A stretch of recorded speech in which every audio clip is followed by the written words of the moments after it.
Longest recorded message or sermon was by Robert Marshall in 1974 in a church in Michigan. He preached for 60 hours, 71 minutes straight. The second longest sermon was by a man named Robert McKee, and he preached a sermon that was 54 hours long. When asked about it, he said that it took him 2.5 years to write a 500,000-word sermon. So today we're going to try to break that record. Okay, sit down. We're not. In 1517, Martin Luther took his 95 theses against the Catholic Church and he nailed them on the door of the Catholic Church in Wittenberg. That was kind of the start of knowing Martin Luther. Martin Luther, as we know, he went on and he was one of the founders of the Reformation movement, which ultimately we are a part of as well.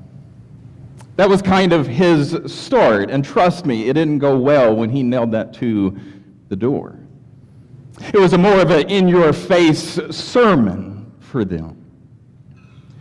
You know, they say that when you start ministry, your first year in ministry is what's called the honeymoon. You can't really do anything wrong. Everything's going to go good probably that first year. The second year, you're going to start to get a little bit more complaints. The third year, a lot more. That's why the average stay of a preacher is only 5 years in a local church. You know, Jesus didn't really have that honeymoon period. We're in chapter 4 of Luke, and we see in verse 14, Jesus is starting his ministry, and it says, Jesus returned in the power of the Spirit to Galilee. And a report about him went out through all the surrounding countries, and he taught in all the synagogues, being glorified by all. So he's starting his ministry. He's teaching. He's meeting in their synagogues. And he's being glorified by all. But then he goes to his own hometown. And everything changes. We don't really know for sure when Jesus actually went back to his own hometown. Luke has it at the very beginning of his ministry, while Matthew and Mark seems to have it more later on after Jesus has healed many. He's cast out demons. He's calmed a storm. The biblical writers didn't really write in chronological order. They place stories in a certain arrangement for a purpose.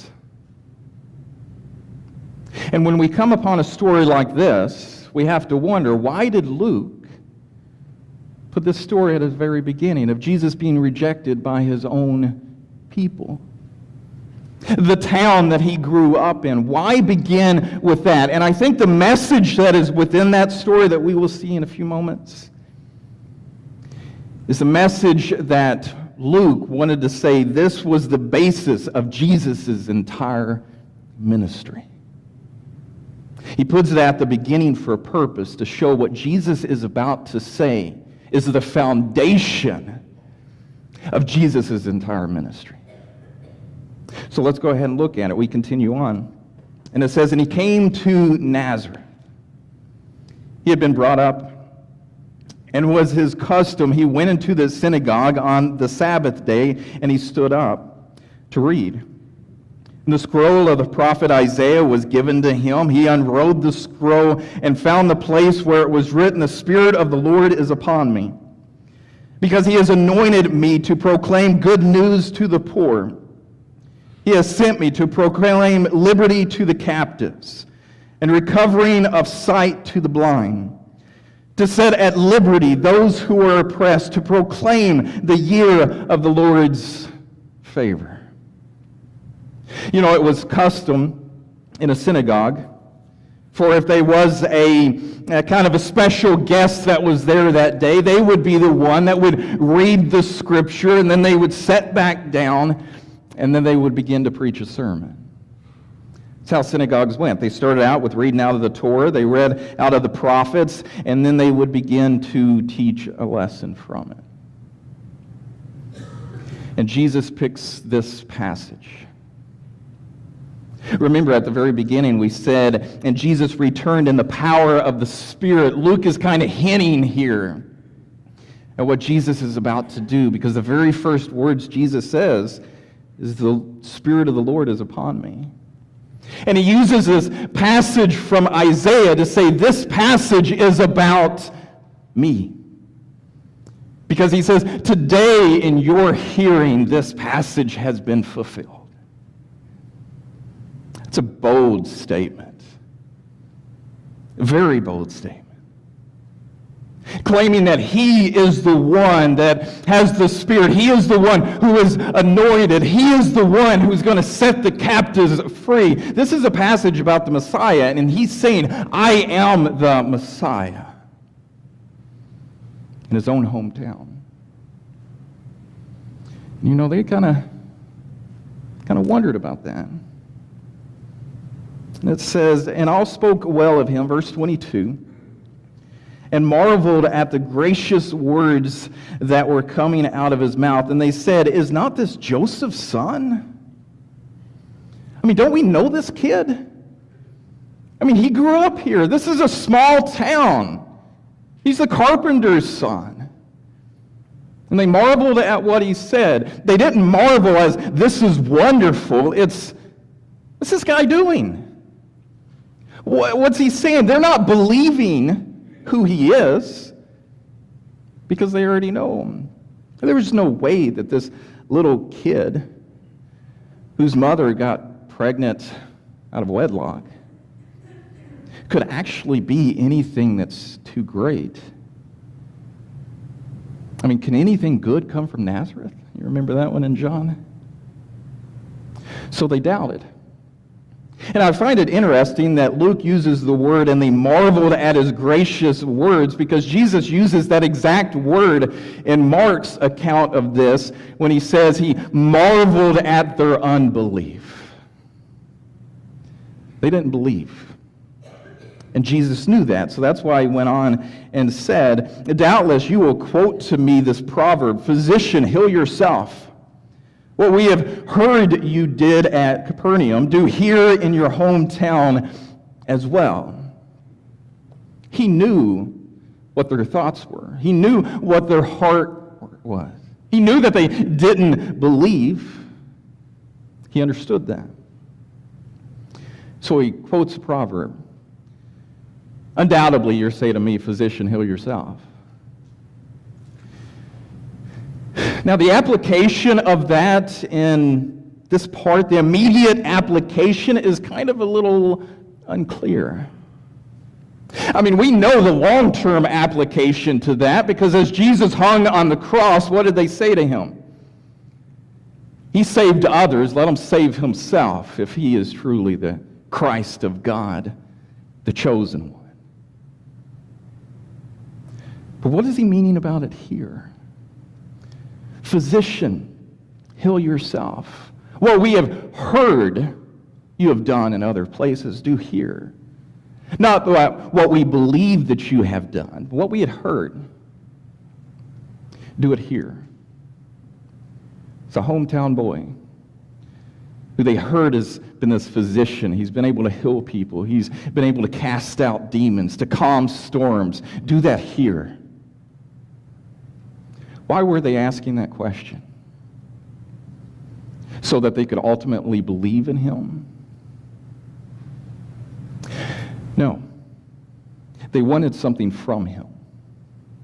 It's not that they believed, they just wanted something from him. So when they say, physician, heal yourself, basically what they're saying, since he is the hometown boy, we should get a part of what you're doing in other places. It should be about us. Heal us. Do all of this stuff for us. Don't worry about them. Do it for us. Do you see that? What we have heard you do, do it here. Physician, heal yourself. Ultimately, they're trying to say that Jesus or Nazareth should get the benefits of whatever Jesus has and does. Almost like they should be the sole beneficiaries of Jesus' miracles. Like I said, not because they believed, but they wanted something. And do you know what he ultimately tells them?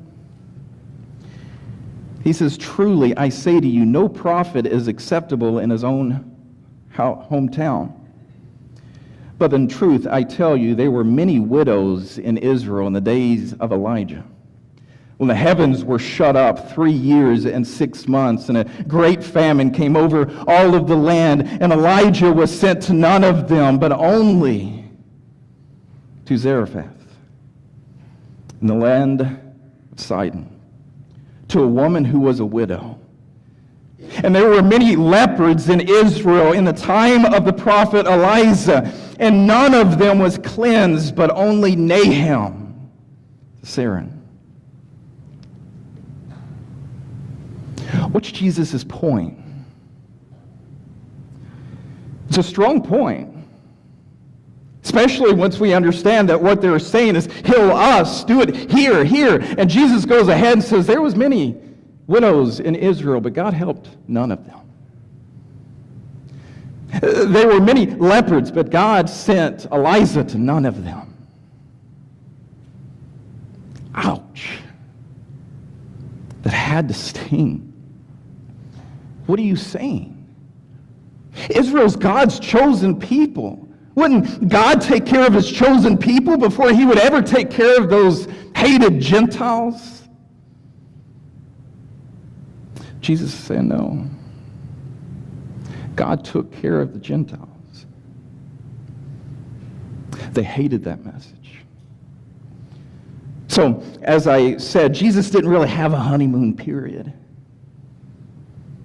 because Jesus made a statement that they hated. So what did they end up doing?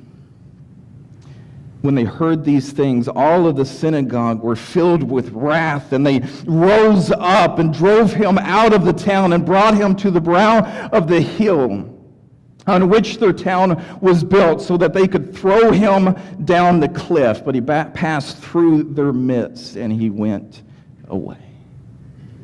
They hated that message so much that they tried to kill him. Hometown boy comes home, preaches a sermon, throw him off a cliff, because I don't like what you have to say. So what does that mean for us today? Many churches, many Christians,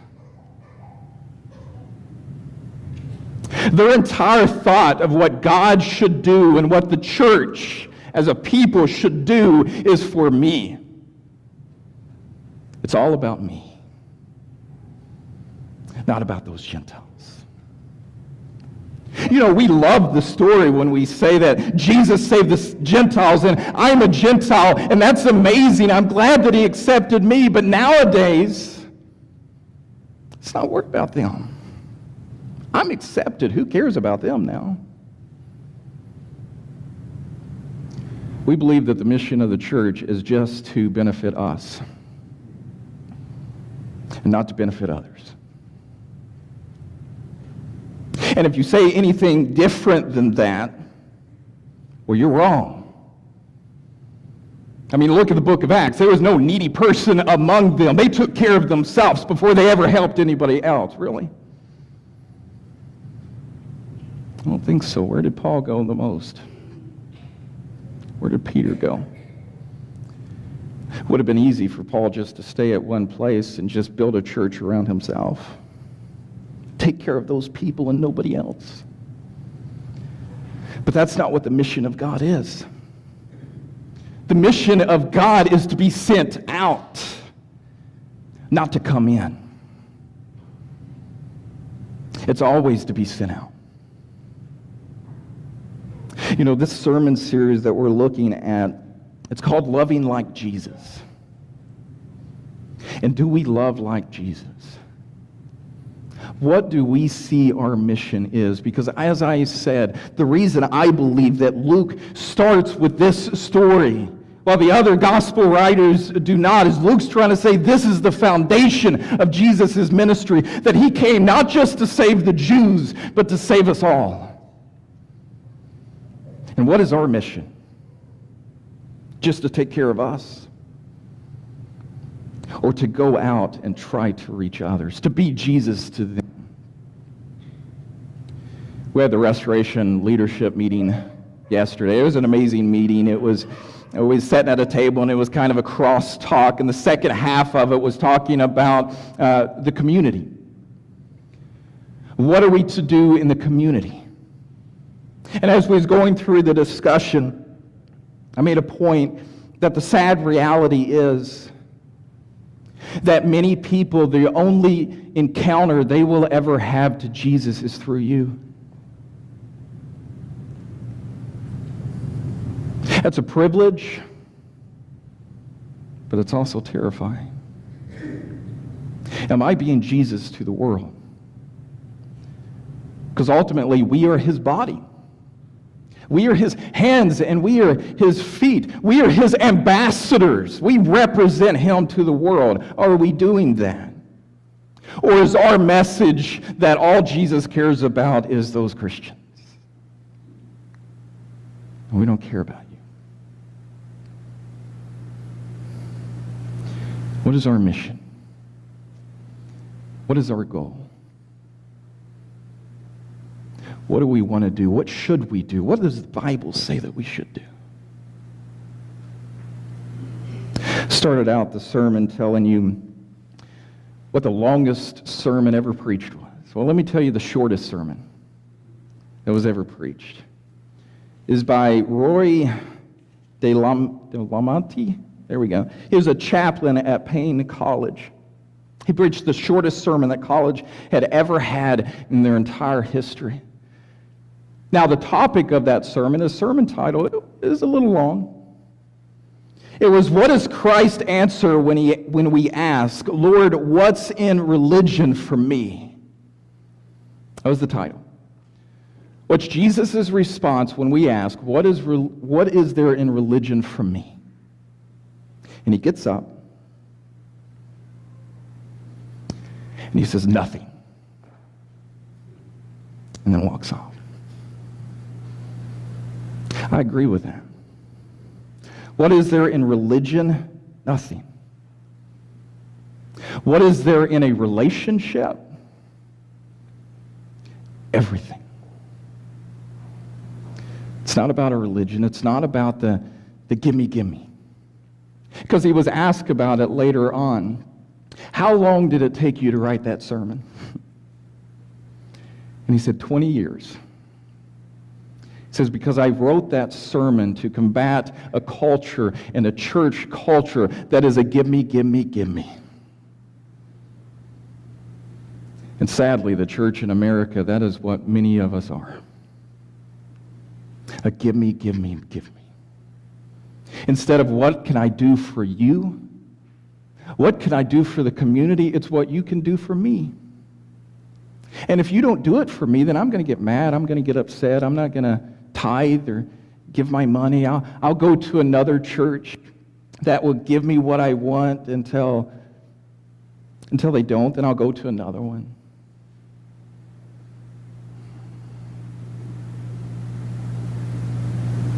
Christianity is not just about a set of rules and regulations and what we can get. Christianity is about a relationship. A relationship with the only man that truly matters. Jesus and God himself. And our job as a church is not to hold that in, but to help give that to others. To bring them into a relationship with him. Maybe you don't have that relationship yet. And you're longing for it. Maybe you have been hurt by Christians and you kind of stray away because you see, is that what Jesus is like? On behalf of all Christians, I apologize because it's not. See who he is for yourself. If that's what you want, come now as we stand and sing.